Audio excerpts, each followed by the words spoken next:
Cette vidéo montre comment se déroule l'épreuve Clinical Skills de l'examen fédéral de médecine humaine. Certains éléments peuvent varier selon le lieu d'examen. Vous trouverez les informations officielles concernant cette épreuve sur le site web de l'OFSP. Avant l'examen, vous devez présenter une pièce d'identité officielle avec photo. Vous pouvez déposer vos objets de valeur dans un sachet sur lequel vous inscrirez votre nom. N'oubliez pas non plus d'éteindre et de déposer votre téléphone portable. Pendant l'examen, il est par ailleurs interdit de porter une montre. Pour connaître l'heure, vous pourrez consulter l'une des nombreuses horloges disposées dans les salles d'examen. D'autres effets personnels, tels que votre porte-monnaie ou vos clés, pourront être déposés dans le sachet. Apportez à l'examen une blouse de médecin et un stéthoscope. Vous devez porter un badge afin que les organisateurs puissent à tout moment vous identifier. On vous remettra une fiche de renseignement personnel sur laquelle sont indiqués votre numéro de candidat, votre nom, le jour de l'épreuve, votre premier poste, votre groupe, ainsi que l'ordre des différents postes. Il faudra rendre ce document à la fin de l'examen. Dans le cadre d'un briefing de groupe, vous recevrez des informations générales et spécifiques à votre lieu d'examen. Voici une animation montrant comment se déroule l'épreuve. Les candidats attendent tout d'abord devant le premier poste spécifié sur leur fiche de renseignement personnel. Chaque poste dure 13 minutes. Selon le lieu d'examen, un signal sonore ou une annonce indique aux candidats qu'ils peuvent commencer. Ils peuvent maintenant lire la description des tâches affichées sur la porte. Puis, ils entrent dans la pièce et réalisent les tâches demandées. Au bout de 11 minutes, c'est-à-dire 2 minutes avant la fin, ils entendent un nouveau signal sonore ou l'annonce correspondante, encore 2 minutes. Au bout de 13 minutes, le dernier signal sonore ou la dernière annonce « fin » indique aux candidats qu'ils doivent immédiatement quitter la pièce et passer au poste suivant. Ils attendront une nouvelle fois le premier signal avant d'entamer la lecture de la description des tâches. Dans une station de pause, les candidats attendent 13 minutes jusqu'à ce que le dernier signal sonore ou l'annonce « fin » leur indique qu'il faut passer au poste suivant.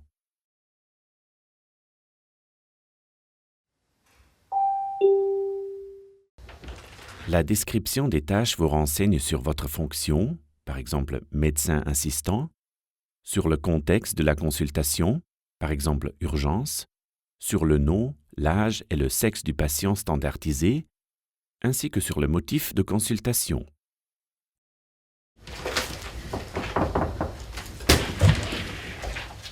Dans la salle d'examen, vous rencontrerez l'examinateur et le patient standardisé. Une horloge est placée à un endroit bien visible. Aux postes pour lesquels il est prévu de réaliser un examen clinique, du matériel d'examen standard est mis à votre disposition. Vous pourrez l'utiliser en fonction des besoins et de la situation. Certains postes disposent en plus d'instruments et d'outils spécifiques. À vous de décider ceux que vous souhaitez utiliser. Selon les tâches qui vous sont demandées, du matériel supplémentaire comme des médicaments d'urgence vous attend parfois dans la salle. En entrant, saluez l'examinateur par un simple signe de tête. Bonjour Madame Bowman. Bonjour. Je m'appelle Mystère. Qu'est-ce qui vous amène? J'ai mal au ventre. Pourriez-vous m'en dire davantage? Ça a commencé hier soir. La description des tâches se trouve également dans la salle d'examen. Vous pourrez la consulter à tout moment. Suite à l'anamnèse, vous aurez souvent à réaliser un examen clinique. Désinfectez-vous tout d'abord les mains.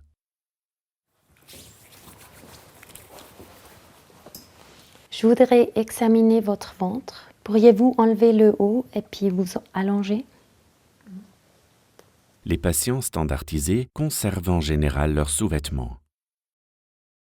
Il se peut que l'examinateur se lève au cours de l'examen pour mieux observer comment vous le réalisez.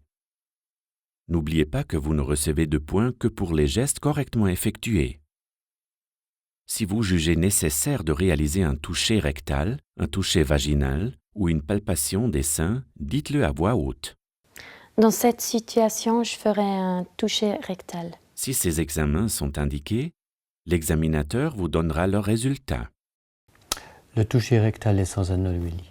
Lorsque la description des tâches précise qu'il faut prendre les mesures diagnostiques ou thérapeutiques complémentaires qui s'imposent, vous devrez les citer à voix haute. En plus, j'ordonnerai une prise de sang pour voir si les paramètres infectieux sont élevés. Une radiographie du thorax serait aussi indiquée. L'examinateur ne vous donne de résultats que si l'examen en question est indiqué. Je ferai un ECG. Vous pouvez vous rhabiller. Désinfectez-vous les mains après l'examen. Si la description des tâches précise que vous devez informer le patient du diagnostic ou de l'hypothèse diagnostique, donnez-lui uniquement le diagnostic le plus probable sans énumérer les diagnostics différentiels. Je présume une colique d'un calcul biliaire. N'oubliez pas de surveiller l'heure pendant que vous réalisez l'anamnèse et l'examen clinique. Au bout de 11 minutes, un signal sonore ou une annonce vous indique que vous disposez encore de 2 minutes pour ce poste. Si la description des tâches précise que vous ne devez pas vous exprimer quant au diagnostic et ou au traitement, procédez de la manière suivante. J'ai pu faire le point sur vos douleurs et tout d'abord, j'aimerais bien en discuter avec ma chef de clinique avant de revenir vous voir. Quand vous entendez le dernier signal sonore, vous devez quitter immédiatement la pièce et passer au poste suivant.